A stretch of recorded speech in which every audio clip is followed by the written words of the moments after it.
নরসিংদীতে এক সমন্বয় সভায় আগামীর রাজনীতির নতুন রূপরেখা তুলে ধরলেন জাতীয় নাগরিক পার্টির এনসিপির উত্তরাঞ্চলের মুখ্য সংগঠক সার্জিস আলম। তিনি বলেন, রাজপথে ফাপড়বাজি, সন্ত্রাস বা ভয় দেখিয়ে ভোট পাওয়ার দিন শেষ।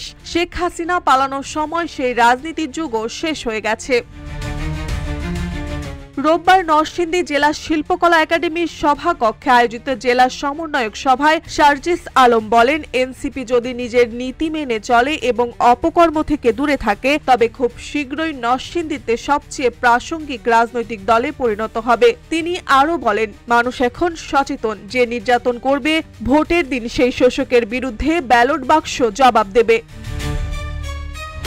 তার দাবি, এনসিপি কোনো পোষার রাজনৈতিক দল নয়, এটি জনগণের বাস্তব প্রতিনিধি হয়ে উঠতে চায়। আওয়ামী লীগ ও ভারতীয় আধিপত্যবাদের প্রশ্নে বিএনপি ও জামায়াত এককভাবে নেতৃত্ব দিতে পারবে না। এই জায়গায় এনসিপির উপস্থিতি সময়ের দাবি বলে মন্তব্য করেন তিনি।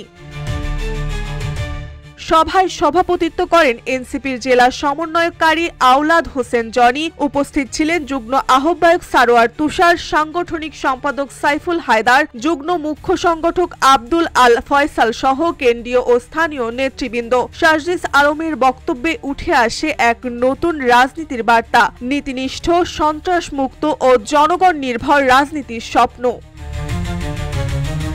মার্জিয়া মৌ, রূপালী বাংলাদেশ।